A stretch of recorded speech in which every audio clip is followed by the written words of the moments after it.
Sir जैसे next year अभी हम नीट के एस्पिरेंट्स हैं, नेक्स्ट ईयर हमने भी देना है नीट का एग्ज़ाम। तो हम ये सोच रहे हैं कि हर साल का ऑलमोस्ट हो गया है, 2024 में भी ये हुआ था। उसके बाद हमने देखा था कि 720 वाले कितने रिजल्ट्स आए थे, तो इस बार भी हुआ है। ये उन लोगों के साथ हो रहा है जो लोग काफ़ी मेहनत कर रहे हैं। अब उस इंसान के बारे में सोचिए जिसके 650 प्लस नंबर आए हैं, उसका जीएमसी तो पक्का है, अपनी फैमिली के साथ एक क्वालिटी टाइम स्पेंड कर रहा होगा। लेकिन अब उसने जब ये न्यूज़ सुनी है तो वो कितने मेंटल ट्रॉमा में होगा। उसकी फैमिली उसके साथ, भले जो कोचिंग है और फैमिली है उनको दिलासा दे सकती है, लेकिन फिर भी वो क्या सोचेंगे। तो लगता है कि स्टूडेंट काफ़ी मेहनत करते हैं सर काफ़ी 2 साल मेहनत करते हैं सर, काफ़ी ज़्यादा जी। 3 साल ज़्यादा जी, अब वो ड्रॉप पे भी अगर ऐसा हो सकता है। ड्रॉप भी करते हैं। जी जी तो इस तरह जो अगर लीक हो जाता है पेपर तो कितना एक दिक्कत होती है स्टूडेंट्स को। जी सर, जैसे मैं अपने एक्सपीरियंस से भी बताऊं, जैसे अगले साल मैं भी दूंगा तो हमें वही सोच रहे हैं कि कितना मेंटली एग्जॉस्ट आदमी हो जाता है। हमने कितनी बार देखे जिन लोगों के रिजल्ट्स अच्छे अच्छे आते हैं तो वो बताते हैं कि हमने कितने 25 से 30 बुक्स क्वेश्चंस की प्रैक्टिस की है, लेकिन अब वो फिर से ये क्वेश्चंस की जब प्रैक्टिस करेगा तो वो कितना मेंटली एग्जॉस्ट हो जाएगा। तो ये बात गलत है, तो उनको ध्यान देना चाहिए इन चीज़ों पर। देखिए, बच्चों के लिए और पेरेंट्स के लिए, फैमिली के लिए सपना है, और इस सपने को पूरा करने के लिए बच्चा केवल 1-2 महीने की मेहनत नहीं है।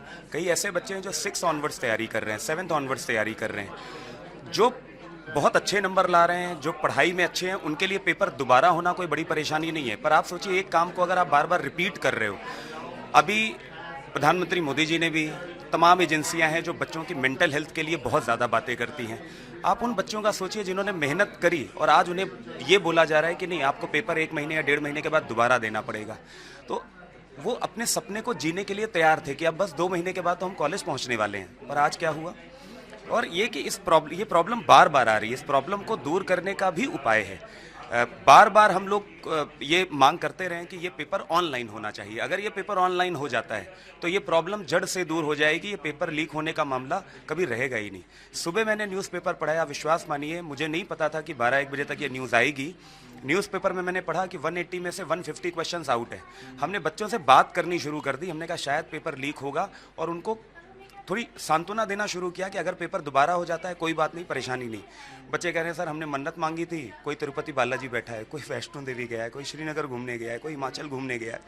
हमने कहा कोई बात नहीं, कोई बात नहीं। जब तक हम ये कर रहे थे तब तक पता चला पेपर आउट है। अब सारे बच्चों को वापस से एक रीस्टार्ट करना होगा। ये कहीं ना कहीं मेंटल हेल्थ के लिए तो बच्चों के लिए है परेशानी। मेरे हिसाब से ये एक बहुत गलत डिसीजन किया है एनटीए ने। खासकर ये उन बच्चों के लिए गलत है जिन्होंने फेयरली 2 साल लगातार रात दिन मेहनत करके ये नीट का एग्ज़ाम दिया हुआ है, और कुछ परसेंट बच्चे जिन्होंने पेपर लीक करने, पेपर में चीटिंग की है, उनकी वजह से आप बाकी बच्चों जिन्होंने 2 साल मेहनत की उनका पेपर कैंसिल कर रहे हो। मेरे हिसाब से एक बहुत गलत डिसीजन है। तो आपको लगता है कि कोई एक स्ट्रॉन्ग बनाना चाहिए ताकि बार बार पेपर लीक ना हो? मेरे हिसाब से मैनेजमेंट और एडमिनिस्ट्रेशन जो है एनटीए की, उसको ज़्यादा स्ट्रॉन्गर बनाना पड़ेगा, उसको बेटर बनाना पड़ेगा। क्योंकि अभी तो ये इस साल के बच्चों के साथ हुआ है, अगले साल के बच्चों के साथ भी ये हो सकता है। हमने अगले साल पेपर देना है, ये सेम चीज़ हमारे साथ रिपीट हो सकती है। मेरा ये मानना है कि नीट एक बहुत बड़ी एजेंसी है जो बहुत से पेपर कंडक्ट कराती है, जैसे कि नीट और जेईई मेंस के एग्ज़ाम। अगर नीट के पेपर में वापस जैसे री नीट आया बिकॉज पेपर लीक हुआ है, अगर पेपर एक इतनी बड़ी एजेंसी से ऐसा एक्सपेक्ट करना थोड़ा इम्पॉसिबल सा है। और अगर वो इतने बड़े बड़े क्लेम्स करती है जैसे कि they have GPS tracked vehicles, और फिर ऐसी चीज़ें होना एक अच्छी बात नहीं है। और बहुत बच्चों की होप होती है उन 2 सालों में इतने सैक्रिफाइसेस किए होते हैं सिर्फ वो एक पेपर के लिए, और इतना कुछ करने के बाद अगर ऐसी चीज़ें हो रही हैं तो बच्चों के लिए बहुत ज़्यादा मेंटली ट्रॉमेटिक है ये सब कुछ। और जिन बच्चों के अच्छा सेफ स्कोर आया जाके वो एक गवर्नमेंट मेडिकल कॉलेज में जा सके, एंड उसके बाद री नीट का सुनना उनके लिए बहुत ज़्यादा, उनको अपने आप को समझाने में बहुत टाइम लगेगा कि उनको वापस से नीट देना है। तो काफ़ी मुश्किल होता है एज ए स्टूडेंट, फिर से प्रिपरेशन करनी पड़ेगी। मेरा तो ये मानना है कि मुश्किल ऑब्वियसली होगा, बिकॉज पहले तो उनको अपने आप को मेंटली प्रिपेयर करना पड़ेगा कि जिनको ये चीज़ पता है कि वो सिलेक्ट होने वाले हैं और वापस से उन्हें प्रिपेयर करना पड़ेगा, तो उनके लिए तो ऑब्वियसली बुरा होगा ना। बिकॉज जहाँ उन्हें गवर्नमेंट मेडिकल कॉलेज मिलने वाला था और अब उन्हें वापस उन्हीं सब बच्चों में बैठना पड़ेगा, उस कंपटीशन को वापस लड़ना पड़ेगा। 3 मई को जो नीट का एग्ज़ाम हुआ था मैंने भी उसमें अपेयर किया था और मुझे आज न्यूज़ से पता चला कि वो कैंसिल हो गया है क्योंकि कुछ पेपर्स जो है वो राजस्थान में लीक हो गया था, उसकी वजह से वो कैंसिल हो गया है। तो it's a very disappointing news for us and जितनों भी बच्चे ने अच्छा किया होगा उनके लिए तो बहुत ही बड़ा डिसअपॉइंटिंग न्यूज़ है और I personally is not satisfied with this news.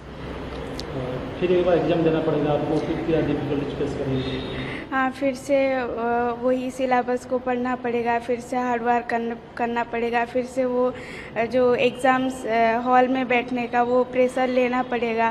तो और ये हिस्ट्री में आई गेस पहली बार ऐसा हो रहा है कि फिर से री-नीट हो रहा है। तो 2024 में भी इतना बड़ा इशू हुआ था, तब भी नहीं हुआ था। तो इट्स रियली वेरी डिसअपॉइंटिंग। और फिर एक बार जाके एग्ज़ाम देना पड़ेगा, फिर और एक बार उसको फॉर्म भी फिलअप करना पड़ेगा, उसको कितना डिफिकल्टीज फेस करेंगे? हाँ, फॉर्म फिलअप में भी जो इन्वेस्टमेंट होता है वो भी एक प्रॉब्लम है और जो एग्ज़ाम हॉल में जो कुछ बच्चे होते हैं जो थोड़ा प्रेशर लेते हैं वो भी फिर से फेस करना पड़ेगा।